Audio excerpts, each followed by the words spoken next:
This is the Cliff Yates Show. Personal growth, motivation, inspiration, and philosophies for a great life. Hey everybody, welcome to the Cliff Yates Show. I'm really excited about today's guest. His name is Jayson Downing, and I just bought his book, Reawakening the Warrior Spirit. I got a lot to ask him about. In my mind already, he's a hero. He served in our beloved United States Marine Corps, and my dad was a Marine, still a Marine, even though he passed. You know, you never give it up. And as a retired police officer, I find out that his uncle and grandpa were police officers, so I'm excited about my next guest is Jayson Downing. Jayson, thanks for joining me, brother. Hey, thanks for having me, Cliff. It's a great pleasure to be here.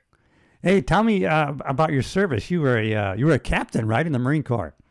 I was, yeah. I picked up captain on my second tour. I entered in 2009, and as we'll both remember, like I entered training. That was when the Iraq War was still a very big deal, on the forefront of everybody's mind and consciousness. So 2009, that was when the Iraq War was still a very big deal. And so that's kind of what prompted me. I wanted to do my part, and I was in college at the time. You know, I'm old enough to where I can still remember where I was on September 11th.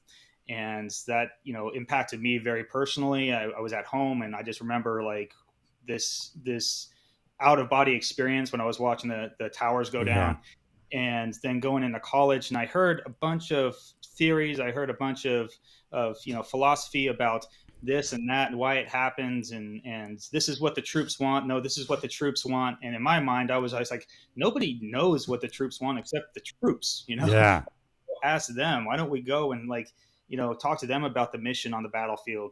And so I just wanted to do my part. And so that's what I did, is I decided to join up in the Marines. I knew it wasn't going to be a career, but I knew I wanted to do my time, do my part. So I did a tour to Afghanistan. By the time I got to the fray, the Iraq War had pretty much declined. And so I went to Afghanistan. My job there was as an intelligence officer. And so we were primarily tasked with, keeping the security blanket that had already been established by some previous units that were there, to build up the area, and then to hand control over to the Afghan security forces, and to facilitate the withdrawal of the American troops in the region while still maintaining that security that had been put in place. And so we did that for 12 months. We did it very successfully, at least while I was there. I can't speak. That's right. Yeah. What's happened recently, but it was a successful transfer at the time. Came back, then I picked up my own platoon, which is the dream of every lieutenant in the Marines. Get your own platoon. So I was a scout sniper platoon commander during my second deployment. This time it wasn't a combat deployment, but it was a training deployment out to Japan. And then we did some training in Australia and in China as well. Wow. Amazing. Thank you for your service. If I haven't said so already, man, it's, thank you for yours. I saw you were a sheriff in LA, right? Yeah. I started in upstate New York, a little small village in upstate New York, a small county. Then I went to LA for 30 years. Yeah. So thank you. But anybody, some stories there. LA is, that's a piece, man. That is like a world into it and of itself up there. Yeah. I didn't realize a lot of the department, the LA Sheriff's Department, really, their training, they really pattern after the Marine Corps. They even had the tan and green, and there's a lot of Marines in the LA Sheriff's Department. So I met a lot of your brothers and sisters there in the Sheriff's Department. As a matter of fact, I worked for a time near the end in recruitment, and we got to go to Camp Pendleton, and we actually gave the test right at Camp Pendleton. It was pretty amazing. Oh, that's cool. So when people were coming back, we hit them right with opportunities to join up if they wanted to continue to serve in that regard. So it was great to see that. My dad was a Marine, and as a matter of fact, I was born in Beaufort, South Carolina, because my dad was at Parris Island when I was born. So okay, that's as close as I got. But thanks again. And your grandpa and your uncle were police officers in San Diego? That's correct. Yeah. So my uncle was part of the California Highway Patrol. Oh, CHP. Okay. Yeah. And so he made quite a name for himself down here. They used to call him Ese Uno, the number one, Yeah. It didn't matter if there was an officer in charge. Everybody knew that you went to Bob Downing if you wanted to Yeah. get things done. Wow, that's And great. yeah, I mean, and unfortunately, he ended up passing early because of lung cancer. Smoking for a very long time. Yeah.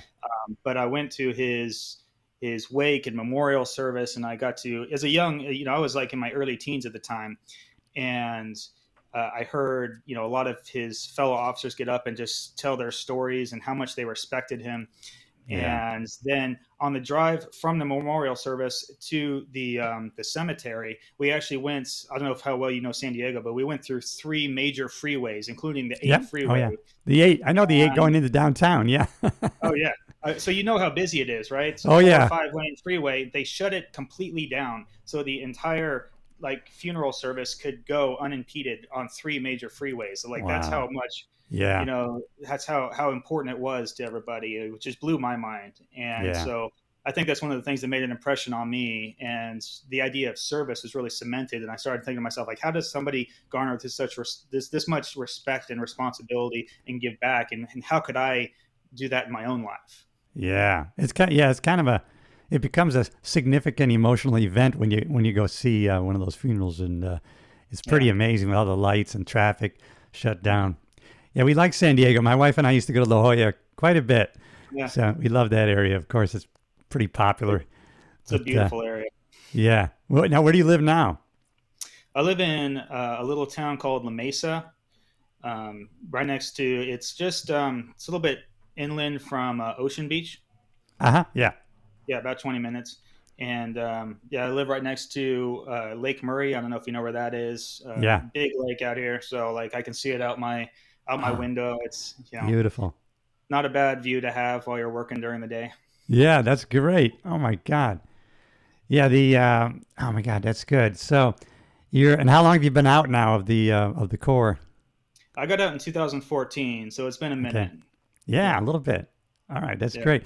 I've been doing. What do you think? And I love your book, Reawakening the Warrior Spirit, because I just started it, Hmm. candidly, but I'm loving it so far. I love some of the old stories of warrior mindset from centuries ago and how that can apply today. Hmm. I've done a couple of videos on like how important, like street survival stuff that we learned in police work, Hmm. that and kind of goes along with the warrior mindset that all of us can use today in tactics and strategies, just when we go Hmm. out in everyday life, not to stay at home, but when we go out, be kind of Hmm. tactically about it, right? Do you agree with that, or? Oh, absolutely. Yeah. I mean, it's just about maintaining simple awareness. Yes. Yeah. In the Marines, we talk about being a hard target, and Yes. something I talk about in the book is something I talked about in one of my recent blog articles.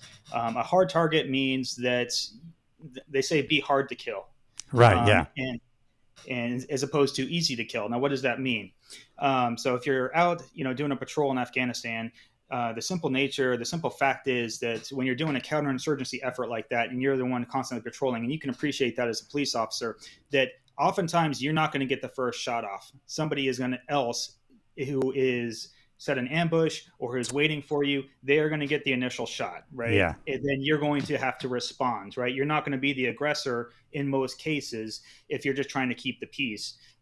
What you might be the victim, and you're going to have to turn the tables on a force that is attacking you. So the simple fact is, like, how do you stay alive in a situation like that? And you have to, one of the ways you do that is you put yourself into the mind of your adversary. So put yourself into the mind of a predator or somebody who's coming after you, and think of who they would like to target, right? Yes. They're not Yeah. looking for a fair fight. These are people, we tend to think everybody thinks like us, but that's not the case, right? You No. put yourself into a predator mindset. They are looking for someone who's weak. They're looking for somebody who's vulnerable. They're looking for somebody whose head is down and in their phone, or who is listening on to music the entire time they're not aware of their surroundings, who is seemingly oblivious, and who looks like they're just going to be a relatively easy target to take out. And so how do you flip the table on that? Well, if you're in Afghanistan, instead of having your rifle slung by your side and joking with your friend while you're on patrol because you've been on this patrol 100 times and nothing's ever happened. Instead of doing that, you have your rifle at the ready. You make sure it's cleaned. You make sure it's loaded. You make Yeah. sure that you have proper 360-degree awareness around you. You make sure you have proper communications going. You have your head on a swivel, as we say. So that's how you stay alive. And, it's fairly similar. If you're just going out, on the streets of America, it's like, obviously you're not carrying a weapon most of the time. But you can still keep your head on the swivel. You can still be aware. You can walk with intent. You can be the kind of person that somebody who is looking for somebody easy is going to say, you know what, maybe I could take this person out, but I don't want to. I'm going to wait for somebody who's a little bit easier, right? And so you just make yourself the hard target. That's right. Make yourself the hard target. I like that. I'm reading a book. You mightn't even know it. It's called Left of Bang. It goes exactly to what you're talking about. It's by a Marine, and it's combat kind of mental training. In other words, so they were trying to, what can you do before before that IED goes off? What's going on? We can be self-awareness of what things look like before that happens. What are maybe some of the keys? Because like you say, you're going to be always behind, because the aggressor is going to start it, and now you're already you're trying to catch up. Like you said, it's built into how you work, right? I mean, we just have to wait to respond, like you said, Right. But you can, and you can appreciate this too, as a cop. It's like you kind of have established a baseline of an area. Yes. Yeah. What's normal? Is it a summer day out, and is everybody wearing tank tops? Well, then why is somebody wearing a coat right now? Yeah. That doesn't make sense. Okay. You just notice it. Maybe there is a good reason, but then again, maybe there's not. Maybe they're trying to conceal something. Right. So these are the kind of things you just pick up on, and you're like, okay, this seems out of ordinary. Maybe I should pay a little bit more attention to it. Yeah. And it's about maintaining that awareness around you. You have to have a baseline, and then you can notice deviations from the baseline. I like that baseline. As a matter of fact, I was talking about, it's like you go to Walmart, you can kind of, maybe just park over here, maybe, and then within a second, you can scan the front. Does everything look normal? People going in and out, or maybe maybe I'll wait a second, make sure that everything's operating as normal. Right. And then when you get in the location, just in your own shopping, you can kind of identify the rear door where people are bringing stock out. So I know if I could go through there's a back door for escape. And it's not being paranoia, but like you say, self-aware of our current conditions, but having a baseline of what normalcy is. That's great. I like that. It's also kind of learning to trust your instincts. A lot of times your senses will pick up things that maybe you're not aware of consciously right away. And it's like, you just kind of get that feeling like something's off. You get that when you're talking to people sometimes, right? Yeah. This dude's a little off. I can't put my finger on it, but I'm going to kind of trust this gut instinct that I'm picking up on something. And you'll probably figure it out what it is later on. Right. But sometimes things, your subconscious mind will figure out things before your conscious mind can. So kind of learning to trust that as well, I think, is part of it. Yeah. Everything's been recorded by your brain, and your subconscious knows everything adds up to this not being right, even though consciously you may be thinking about other things, but your subconscious will be telling, like we say, it's gut, but really your mind is working properly, and it's giving you a heads up if you'll listen to it, right? Yeah. Right. There's a guy, he was on Sean Ryan. He's a ex-Navy SEAL guy. He's got a big podcast. Okay. And he had a guy on there for 6 hours. His podcast sometimes goes 6 hours. He had a remote viewer on there, and he was a remote viewer for the military. And they had established some kind of training in there. Well, they did some studies where they really, you could hook up actually soldiers, and then right before that IED went off, there was a reaction in their bodies. And, it might have gave you a half a second. You could hook people up, and it would have rang an alarm. So at least you would have, the explosion would have hit to the front instead of right underneath. Right. But the military did not want to pursue that, because they really wanted to distance themselves from this remote viewing operation, because it reminds them of a psychic and depending. They didn't want the military associated with that. Right. But he did it for the military for numerous amount of years, and they would bounce it around from Homeland Security to other, areas. But but it kind of goes to what you were saying. Is the focus of the book to kind of for everybody to maybe have this warrior mindset for survival in today's chaotic world? I'm just assuming. Well, it's actually a little bit different. It's more about kind of how you approach life in general, Yeah. kind of from a philosophical point of view. Um, and what it does is it kind of starts off with an analysis of what our current culture is like. And specifically, I started writing this during COVID. And as you'll remember back then, there was a lot of tension, a lot of division within the country and the culture at large. And it Families. just Yeah. families being separated, friends never talk. Like, there was just, and I was teaching at the time. I was teaching a college course, and I was doing it via remote work. Yeah. And I think that some of the people that were affected most significantly was the college kind of youth generation. And I saw a lot of depression. I saw a lot of anxiety, Yeah. and people would be asking me, these students, kind of my take on it, knowing my background in the military. Yeah. And so I started thinking, how can I help them? Like, I have these coping skills, I have this philosophy of life that was given to me in the Marines, Yeah. very freely by great mentors, great officers, that I worked with. And so how can I give that back? And that's kind of that was the original genesis story of the book, is me trying to figure out how can I give back and kind of teach some of these principles to a generation that seems like it really, really needs it and is kind of Yeah. stuck for it. So I go through four virtues Oh, and yeah. try to apply them to our modern life. The first is the service mentality, servant leader mentality. What does that mean? The second is truth. How do you live an honest life? What does it mean to live truthfully? Yeah. Um, the third is, I call that chapter, Embrace Life with Strength and Power. It's all about being a strong, capable human being. You don't um, you don't get peace by being weak. You get peace by being strong. That's Yes. counterintuitive to what we normally think of nowadays. That's right. And the last virtue I talk through is fortitude, and that's basically your countenance is when life throws you a curveball, when suffering and hardship presents itself in your life. And I say when, not if, because That's it's right. you when. How do you handle that, and how do you understand it? Who do you blame for it? That's a big piece of it. Do you blame others? Do you blame yourself, or do you simply take ownership of it, no matter who's to blame?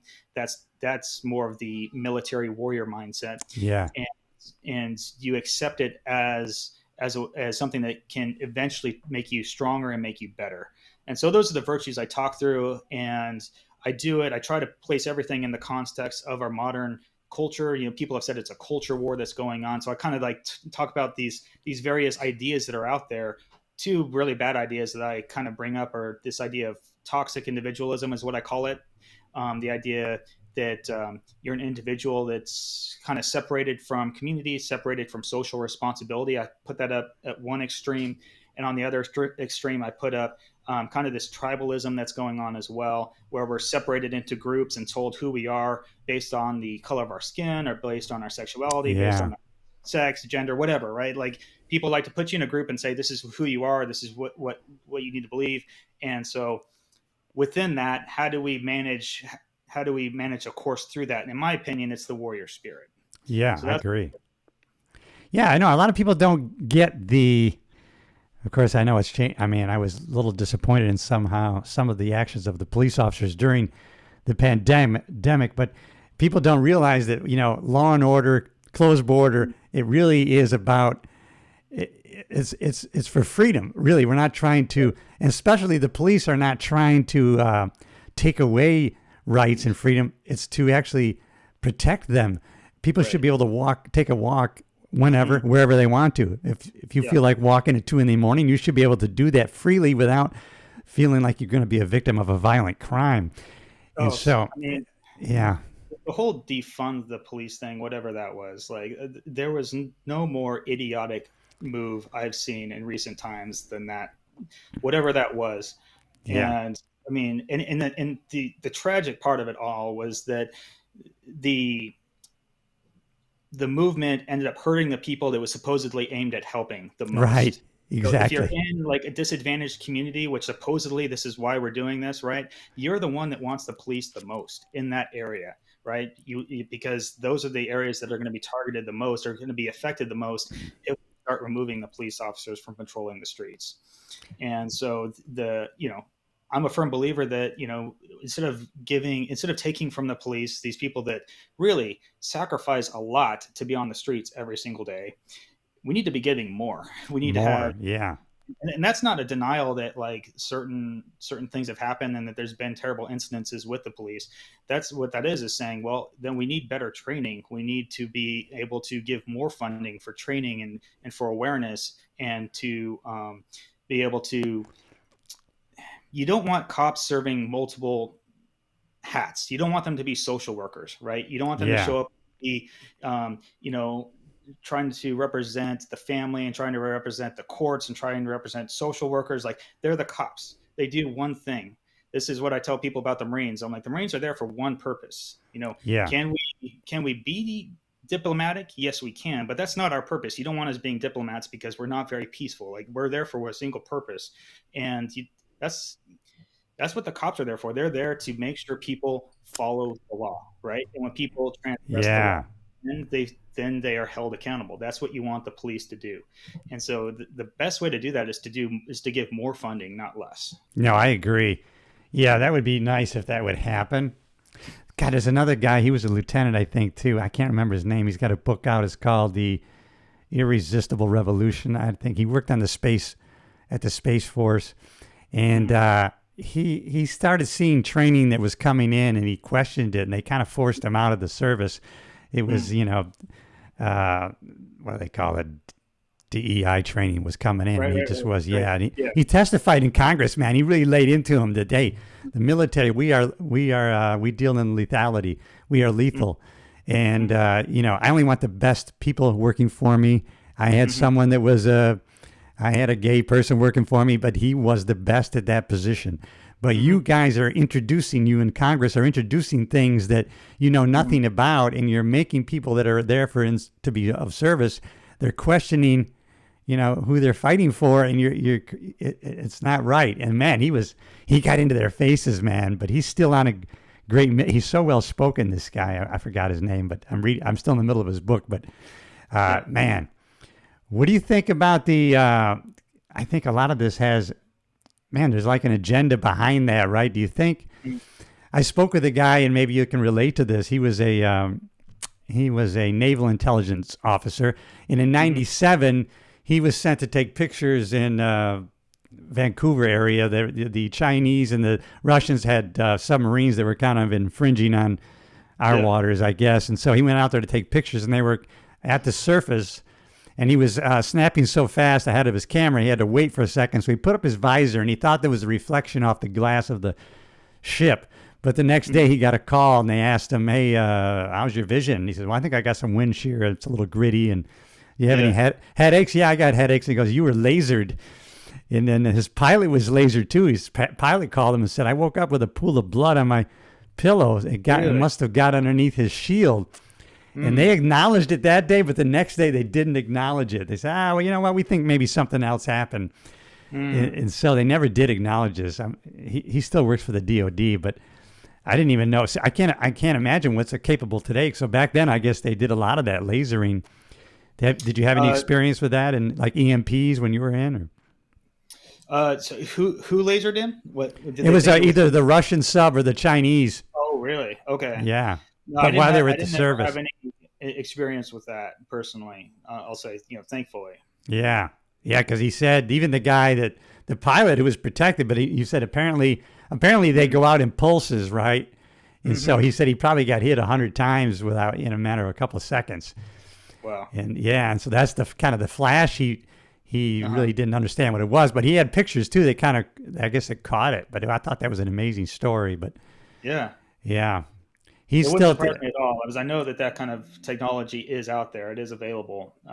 So, yeah, if they were to say that the Russians or the Chinese were using that, absolutely, I completely would believe it.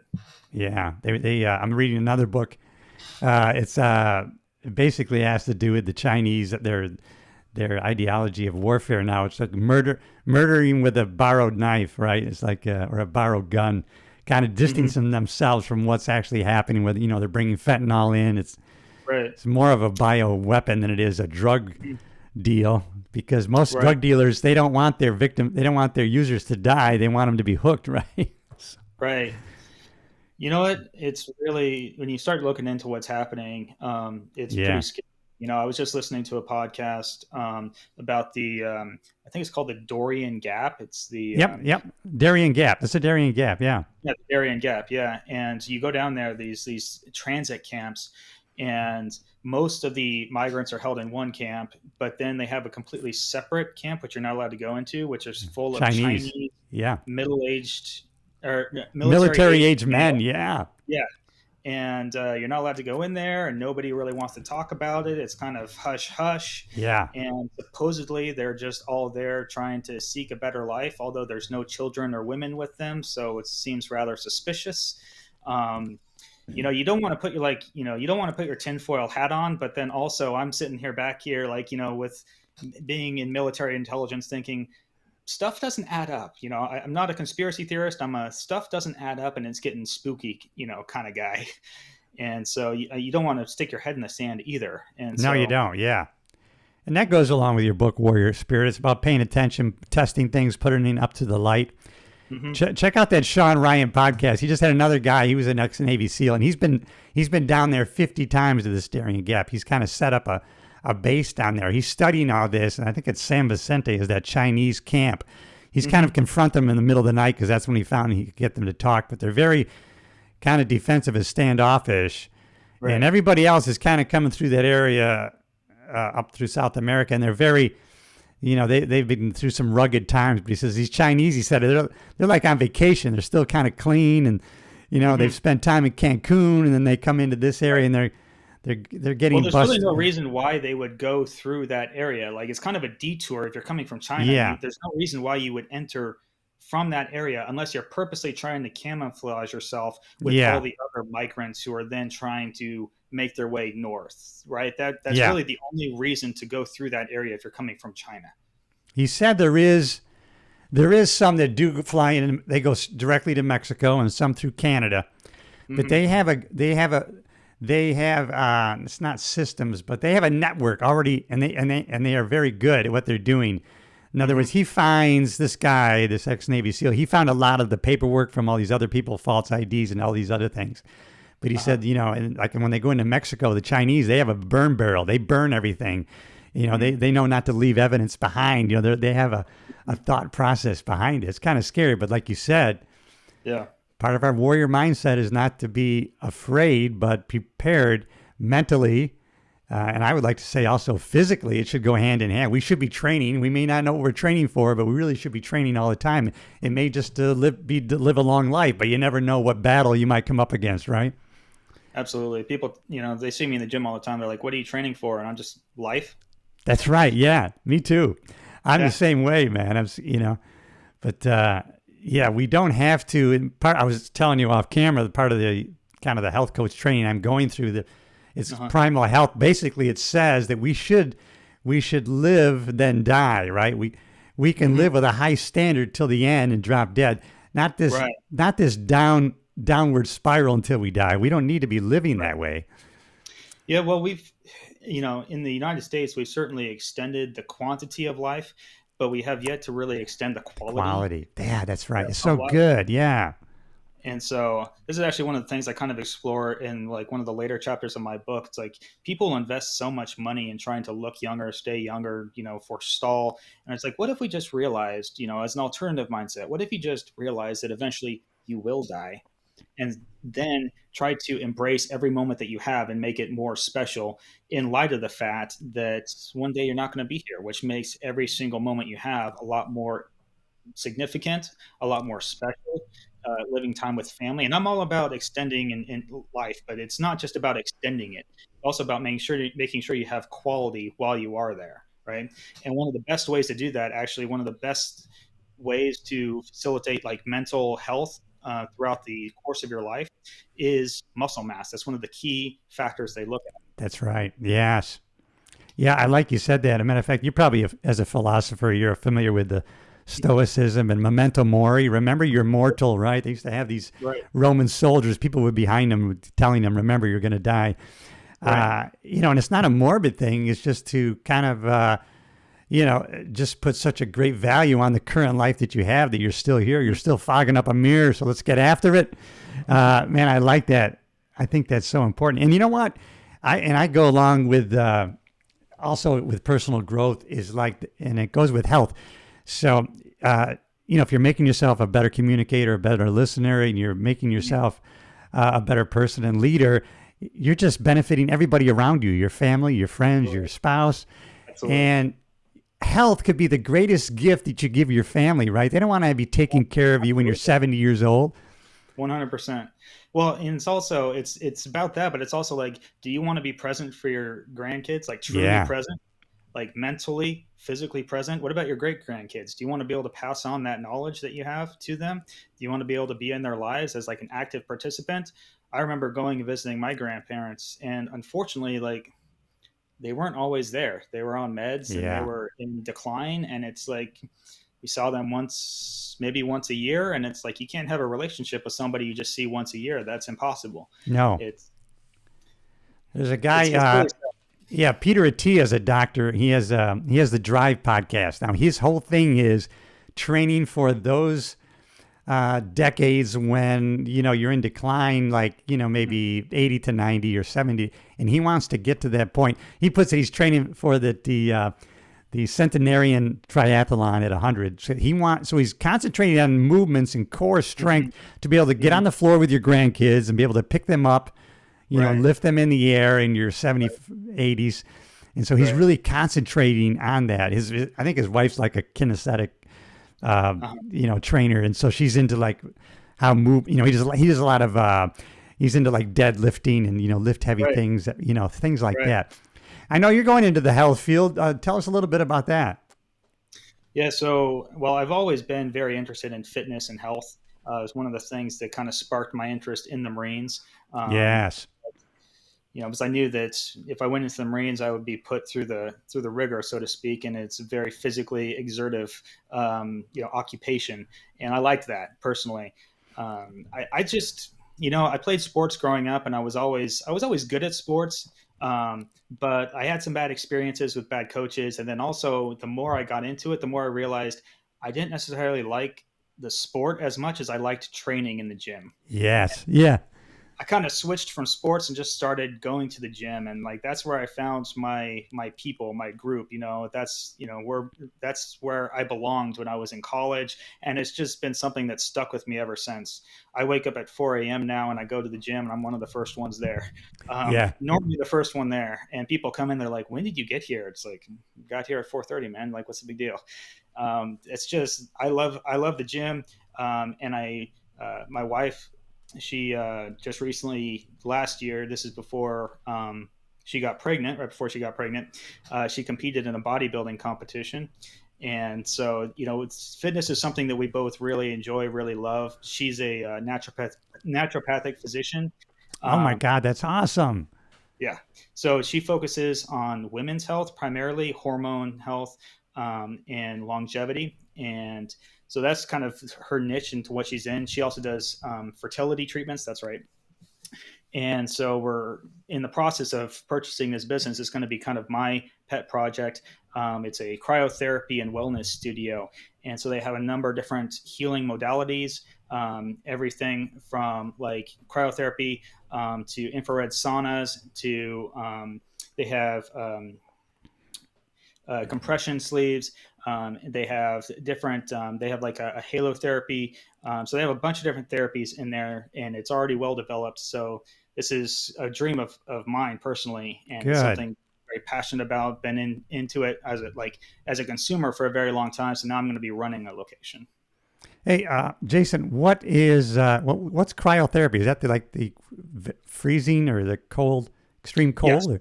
Cold therapy, yes. So you go into essentially it looks like a giant freezer, right? Yeah. Meat packing freezer, and it goes from you're in there from 2 to 6 minutes, depending on how big you are, how much muscle mass you have. You want to lower your external temperature, your skin temperature by around 30 degrees. And so what it does is it helps with stress, it helps with health. It helps with it. It was actually first developed for people with rheumatoid arthritis because it reduces the inflammation that is in your joints, and then it has application in such a broad range of physical activities. So people use it a lot for recovery from workouts. They also use it before their workouts now in order to get their bodies ready neurologically for a workout.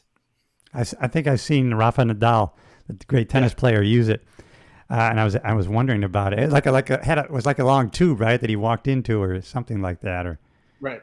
I mean, they have different kinds of, but yeah. Hey, what about? I see this in the gym. Help me out here. I see the infrared saunas. What does that do? I want to use it, but what are the health benefits of that? It promotes circulation. It helps to sweat out stuff that's in your body, and it helps your skin. And it just by raising your body temperature, it actually can help to produce human growth hormone as well. Yeah. What God, is that better after workout or before, or does it matter? I use it after a workout personally. I think you can use it either, but what I normally do is I'll do a cold plunge before my workout, and I'll do the sauna after. Gotcha. So you're going to have an actual physical location for your business? That's correct. Oh man, that's great. So you guys, you and your wife are going to team up. You're going to bring expertise from both sides. That's going to be a great business. Wow. Yeah. Well, she's going to have her brand, and I think that we're going to keep the brands separate because they're not quite the same, but they're definitely going to be complementary. So we're probably going to have the brands be like strategic partners of each other. And we have some family friends out in San Diego that own some gyms. One in particular that owns like it's a gym that's been rated like one of the top 10 gyms in America on a couple of different occasions. So I can't wait to share the news with them and to start inviting that crowd out there too. Wow, good. And was it a natural bodybuilding competition your wife was in, or? Yes. Yeah, I would imagine. Where was it? What was it? One of the big ones? It was one of the muscle contests, which is kind of like the amateur division. Okay. Yeah. Yeah, I grew up. I just couldn't put on weight when I was a kid, so I just immersed myself in bodybuilding magazines and everything else. And when I got out to California, I ended up joining Gold's Gym in Venice. I mean, then I was around the greats, and ended up working out with a fellow deputy sheriff who he won best abs 2 or 3 years in a row in the Mr. LA contest. It was so funny, right? Because I worked out with this guy all the time. He never worked his abs, and he goes, well, you get enough doing everything else. And he won best abs. It was all diet, right? He took those 12 weeks to cut up, man. It was always 12 weeks, and he just knew his body right down to the pound. I'm going to try one of these competitions, I think. Oh, either God at the end bless of the you. year, the beginning of next year. So that's my next goal. That's good, man. I'm just genetically not set up for it. I'm so glad because I got working out with all these guys. If I told you these names of these guys, you just wouldn't imagine all these stars. Even Lou Ferrigno and Arnold, all these guys would be. That was the golden era of bodybuilding. It was. Yeah. That was the time. Like I was just watching the Arnold documentary. All those guys. Yeah. I actually had lunch with Lou Ferrigno, and he's still to this day. He's actually a reserve deputy sheriff in L.A. Still to this day, we were filming they needed my sheriff's car from Universal. I was coming from the City Walk, and the producer lived up in the Hollywood Hills, so he said, "Bring your car over. I'm doing a recruitment for the reserves with Lou." With Lou, all right. So we sat down for lunch. And the producer was providing the meal, but Lou was very okay. What is this? What's in this? He's so conscious of what he puts in his body, man. Really? Yeah, and he was still. I could tell he wasn't on the juice anymore, but he was still and he was still cut up, man. Right. And it turned out to be the nicest guy. His dad was a New York copper, so. And my wife competed in bodybuilding too for the sheriff's department, the police Olympics. So. Oh, really? Yeah, that's good. Yeah, I used to love. I'm glad I never, because at that time in the '80s when I was in the sheriff's department, there was a time when steroids was the Wild West. I mean, half the deputies were on steroids and they were shooting themselves or whatever, injectables, and so I'm around all these bodybuilders, so ego wise, man, lifting such menial ways compared to my own partner. But something told me not to ever do it, so I never took any steroids or anything. Yeah. A lot of it was the Wild West. A lot of what we know nowadays about steroids came from those guys that were just experimenting with it. And, I can't remember. A lot of them paid the price too. Yeah, they paid the price, man. When I went to Compton in South Central LA, I ended up going to a guy. Actually, this guy had a gym in North Long Beach, which was okay. And then I didn't, he switched to Compton, but he was a competitor for natural bodybuilding. Vince's Gym was called. And then I remember working out in his, but of course, I really probably shouldn't have been working out there. It was not probably safe, but I did it. But I don't know what happened to him, but he was a great guy. But yeah, so that's awesome that you're into that, man. So, well, you have to have something to do in your spare time, and you got to have something that keeps you healthy and fit. And I've been working out ever since I was 16 years old. Me too. Yeah.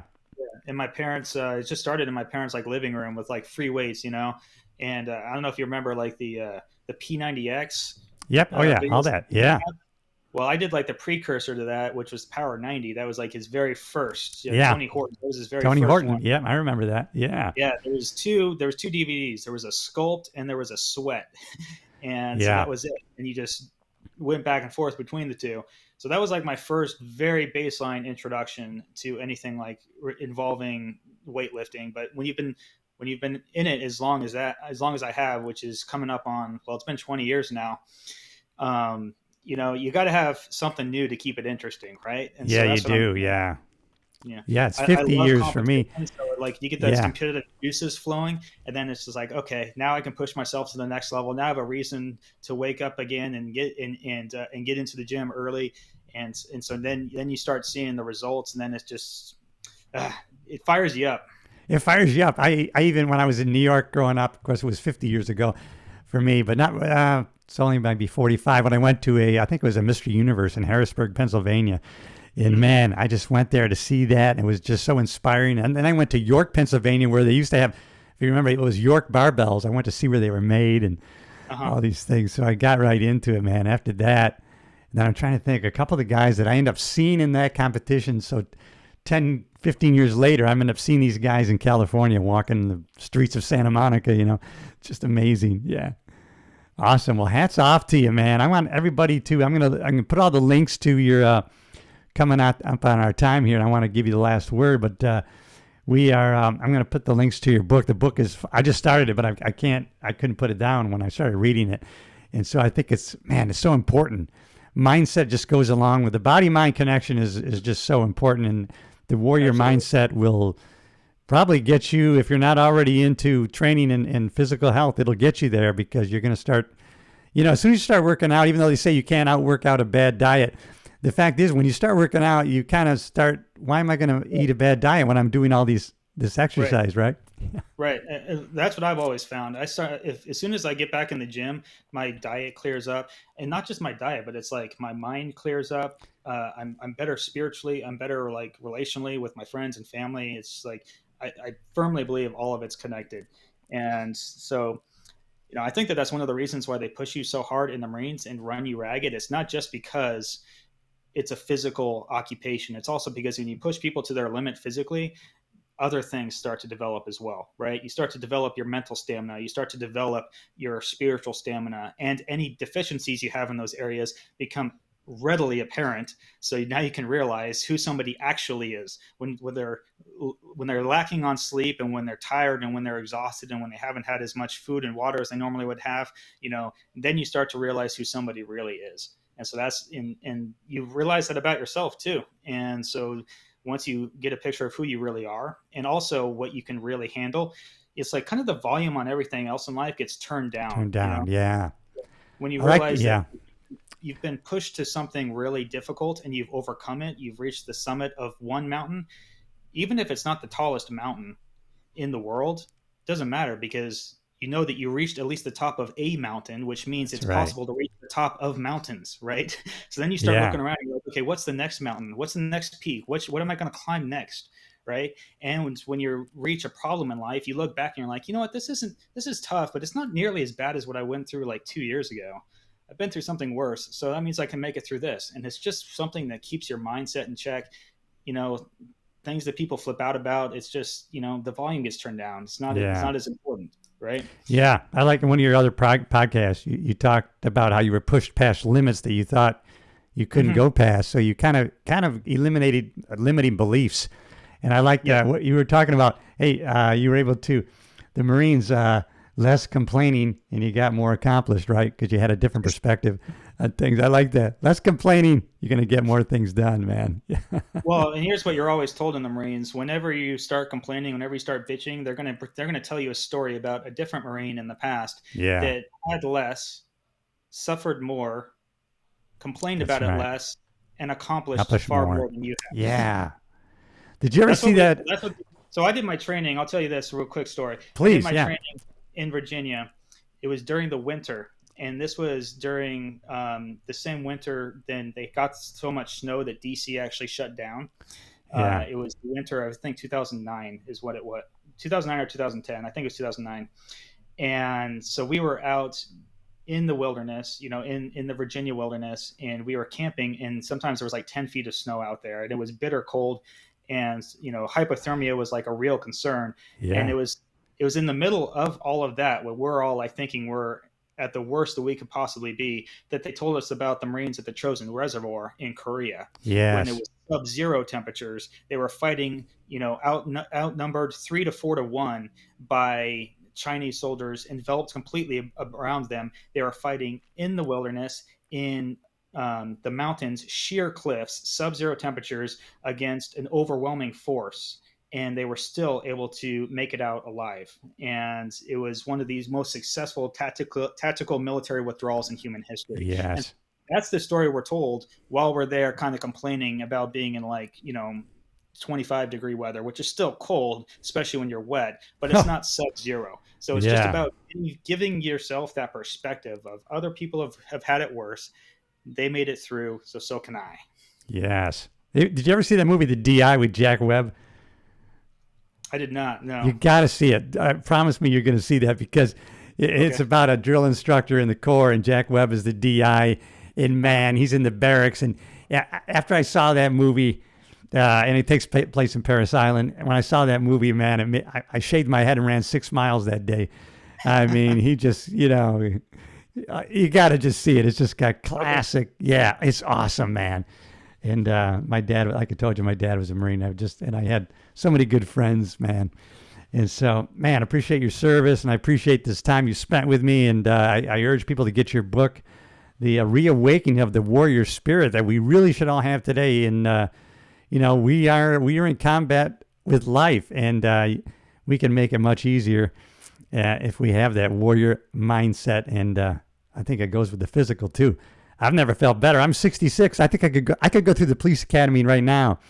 Hey, Jayson, what do you think? I'm thinking one of the major things they could change is, I think all police officers, not just because I could do it, but hey, man, every year you're tested, and you know what? If you can't make it physically, you're out. There's never any testing. Once you graduate, you can be a fat slob. I don't like it. Wow, that actually surprised me. I didn't know that. But in the Marines, we get tested every single year. So yeah. Oh, do you? Yearly? Yeah. Wow. No. Once you graduate, you have to graduate to a certain standard. After that, no. Well, it's not helpful for the cops. It's not helpful for the people that they want to serve to have. No, that's right. Overweight, and unable to run after people. Yeah, it's not helpful. Yeah. Going to what you were, and I'll end with this one, and I'll give you the last word. But they interviewed these inmates who had attacked these officers, actually shot these officers, and they wanted to know what their mindset was. And part of the problem was what instigated them to attack these officers. They weren't physically fit. They didn't seem comfortable with their equipment, and they looked disheveled, right? They didn't look put together. And so, like you said before, people kind of size you up when you're out and about. They're not going to go for the hard target, right? They're going to go for maybe it's somebody who's lagging behind, who's not paying attention. Right. Yeah, absolutely. Make yourself a hard target, not an easy target. Absolutely. All right. Final words from Jayson, brother. And I'm going to let you go and hang around when we end here and for a little debriefing. Well, no, it's just, really appreciate your time. It's, it was a very enjoyable conversation. I'd say, like, if you're ever down in San Diego, let's go do a workout together, because I think that would be super enjoyable. I'll do it. I will look you up, brother. And same, if you get out to free Florida, we'll do the same out here. Wait, where are you at in Florida? We're on the Space Coast, so we're just between would be Cocoa Beach and Melbourne Beach. So I'm about 10 miles from the Space Force base, and get to see all the launches here on the east side. Yeah, so it's great. All right. Well, yeah, if I'm ever out there, I'll hit you up. Definitely. Please do it, brother. All right, everybody. If you haven't already subscribed to the channel or on a podcast platform, it tells the computer you're interacting with the show, and they'll show it to more people. And get out there and get that warrior mindset. It may just keep you alive. All right, everybody.